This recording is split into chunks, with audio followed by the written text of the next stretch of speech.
Good morning students. आइए हम सभी आज डिस्कस करते हैं physiology of respiration. Physiology of respiration means कैसे इंटरनली क्या चेंजेस होते हैं, कैसे गैस या एयर इंटर करती है और क्या क्या इसके अंदर बदलाव आते हैं, लंग्स कैसे एक्सपेंड करता है और फिर कैसे एक्सहेल होता है, इसके बारे में आप जानेंगे। जैसा कि हम सभी हैं, the process of respiration is very complex and continuous process. If we are living then respiration is always going on, whether it night day, जब तक हम जिंदा हैं तब तक रेस्पायरेशन होता रहेगा। तो रेस्पायरेशन की फिजियोलॉजी को जानने के लिए देयर आर 4 स्टेप्स, 4 स्टेप हैं जिन 4 स्टेप को जानना आवश्यक है। इसमें सबसे पहला स्टेप आता है breathing, second one external respiration, third one internal और tissue respiration and fourth one is the cellular respiration. इन सब के बारे में एक एक करके हम सभी स्टडी करेंगे और ये पांचों चारों स्टडी करने के बाद we then finally this physiology of respiration will be completed. तो आइए फर्स्ट ऑफ ऑल ब्रीथिंग क्या होती है, जिसमें आपको बताया था breathing fresh air ins and foul air goes outside, यही ब्रीथिंग है जिसमें शुद्ध हवा अंदर जाती है और जो अशुद्ध यानी कार्बन डाइऑक्साइड है अब इसका बाहर निकलना, यही ब्रीथिंग कहलाता है, जो एक फिजिकल प्रोसेस है। No any chemicals are involve here. So first of all there are in the mechanism of breathing there are 2 things. One is inspiration. Inspiration it means inhale करना, अंदर लेना, mixture of gases और fresh air को inhale करना, that is inspiration.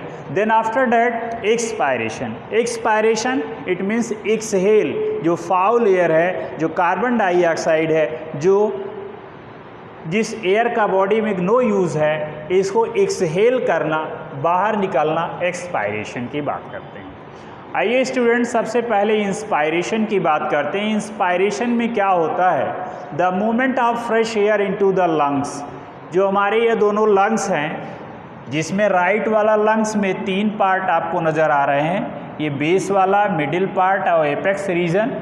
यह हमारा जो 400 ग्राम का होता है, ये 450 का है, 400 ग्राम का होता है। तो इसके द्वारा आप देखेंगे कि यहाँ से एयर इन करेगी, कौन सी air? Mixture of gases air in करेगी और कार्बन डाइऑक्साइड जो है वो आउट करेगी। ये आपका ट्रैकिया वाला रीजन है जो 11 सेंटीमीटर का होता है। इसमें कार्टिलेजिनस रिंग्स लगे हुए हैं जो इसकी दीवारों को, क्वेश्चन पूछा जाता है what is the role of cartilaginous ring? The role of cartilaginous ring is to create distancing in between the 2 walls। इसकी जो walls हैं इनमें डिस्टेंस क्रिएट करने के लिए ये कार्टिलेज के बने हुए रिंग्स होते हैं। ये कार्टिलेज के बने हुए रिंग्स, इन्हीं के थ्रू ऑक्सीजन या mixture of gases fresh air enters in our, हमारे लंग्स में इंटर करती। तो इंटर करती है तो ये आप जानेंगे, ये पूरा जो रीजन है हमारा that is called thoracic cavity. इसको आप थोरैसिक कैविटी कहते हैं, जिसमें 12 पेयर्स, ऐसा 12 जोड़ी पसलियाँ पाई जाती हैं। बीच में स्टर्नम चपटी सी एक बोन है, स्टर्नम जिसको कहते हैं, और बगल बगल में ये रिब्स है। इनके बीच की जो कैविटी है वह कैविटी थोरैसिक कैविटी कहलाती है। अब थोरैसिक कैविटी के बाद वाला रीजन जो है आपको बताया गया था वो एब्डोमिनल कैविटी है। इंस्पायरेशन में मदद करने के लिए हेल्प कौन करता है? इसमें आपका मेन रोल अदा करता है डायाफ्राम एज वेल एज जो स्टर्नम, यहाँ पर स्टर्नम है, इसके अलावा रिब्स है। स्टर्नम, रिब्स, डायाफ्राम, 3 का मेन रोल है और इन रिब्स के साथ मसल्स लगी हुई हैं। उन मसल के कॉन्स्ट्रैक्शन के कारण और रिलैक्सेशन के कारण आपको यहाँ पर आगे का रोल पता चलेगा। सबसे पहले हम देखते क्या है, इंक्रीज द वॉल्यूम। अगर आप देखिए हियर, ये डायाफ्राम है, डायाफ्राम जब नीचे की तरफ जाएगा इट मीन्स ये अपने रिलैक्स कंडीशन में होगा।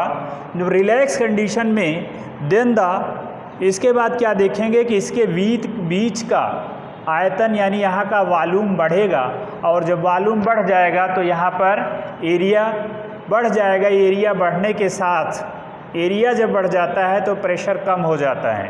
तो इस लंग्स के अंदर का जो प्रेशर है वह डिक्रीज़ हो जाएगा। इनसाइड द लंग्स जो एयर का प्रेशर है वो डिक्रीज़ हो जाएगा एज़ कंपेयर टू आउटसाइड और एटमॉस्फेरिक प्रेशर। जो एटमॉस्फेरिक प्रेशर है 760 कर होता है mmHg।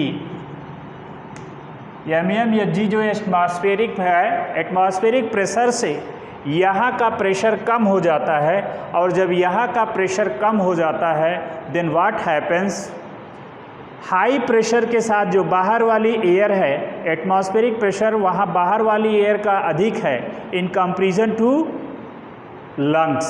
So exchange of gas oxygen and carbon di will takes place. कहाँ टेक्स प्लेस करेगा? Into the alveoli. एल्वेलीज में ऑक्सीजन और कार्बन डाइऑक्साइड का एक्सचेंज होगा। तो ऐसी दशा में एक बार और देखिए, जब यह डायफ्राम अपने नॉर्मल कंडीशन में आएगा, इसमें दो मसल्स, जो मसल्स लगी हुई स्टर्नम के साथ, उन मसल्स में खिंचाव, बाहर वाली मसल्स और अंदर वाली दोनों मसल्स, इनके खिंचाव और रिलैक्सेशन के कारण जो हमारा ये रिब्स केज है ये ऊपर की ओर उठेगा, ऊपर की ओर जाएगा और यहाँ का एरिया बढ़ जाएगा। जब एरिया बढ़ जाता है तो आप पढ़े हुए हैं कि एरिया बढ़ने के साथ साथ यहाँ का प्रेशर कम हो जाएगा, और जब प्रेशर कम हो जाएगा तो यहाँ पर एटमॉस्फेरिक प्रेशर की तुलना में यहाँ का जो एयर्स का प्रेशर है वह कम होगा। यहाँ अधिक प्रेशर के साथ गैसें एटमॉस्फेयर वाली होंगी, वो गैसें तेज़ी के साथ इन करती हैं और इन करके कहाँ पहुँचती है? Finally it reaches into the एल्वेलाइज, और एल्वेलाइज में पहुँचकर यहाँ एक्सचेंज होता है, ऑक्सीजन इन करती है और कार्बन डाइऑक्साइड गोज आउट।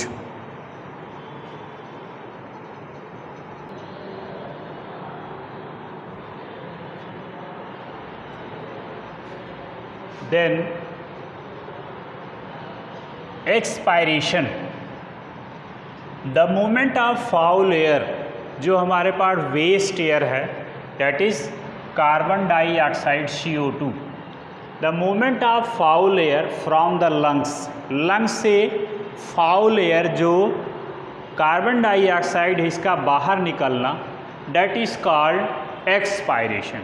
ये एक्सपायरेशन कहलाता है। अब जो आपने पीछे देखा था उससे कुछ अलग इसमें एक्सपायरेशन में क्या इस थोरेसिक कैविटी के अंदर चेंजेस होगा।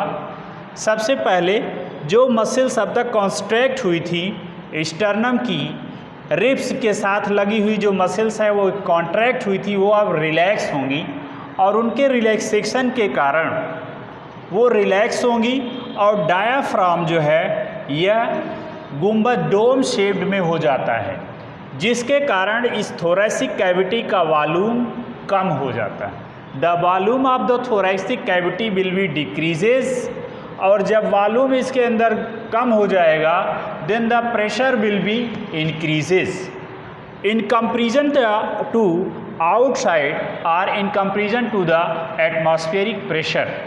Then the foul air or carbon dioxide which is present in our alveoles, then it return back, वापस कार्बन डाइऑक्साइड जो हमारे ब्लड सेल्स में थी वो एल्वेलीज में आई, और एल्वेलीज से यहाँ से निकल करके it goes into the outside of the environment.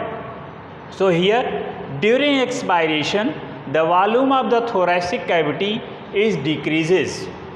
Inward and downward movement, inward नीचे की तरफ और डाउनवर्ड, इनवर्ड अंदर की तरफ और बाहर नीचे की तरफ मूवमेंट होता है मसल्स का, और मसल्स मूवमेंट करती हैं, रिलैक्स होती हैं, जिसके कारण रिब्स और स्टर्नम जो है वो अपने ओरिजिनल पोजीशन में आते हैं। And at that time the diaphragm, this muscular structure goes upward, जो पहले रिलैक्स कंडीशन में था वो ऊपर की तरफ जाता है, और ऊपर की तरफ जाने के साथ साथ bulging of the diaphragm, it means it becomes dome shape. अब यह डोम शेप में हो जाता है, गुंबद जैसा हो जाता है, जिसके कारण यहाँ का वॉल्यूम कम हो जाता है, और जब वॉल्यूम कम हो जाता है, एरिया कम हो जाता है, तो प्रेशर बढ़ जाता है। तो इन गैसों, जो गैस है यहाँ पर कार्बन डाइऑक्साइड गैस है, इसका एटमॉस्फेरिक यहाँ पर इसका प्रेशर बढ़ जाएगा, और जब प्रेशर बढ़ जाएगा in comparison to the external atmosphere, then the air यानी carbon dioxide goes outside through our nostril, and this is the expiration process. Students, so watch videos and learn properly. I will meet you in the next video. Thanks.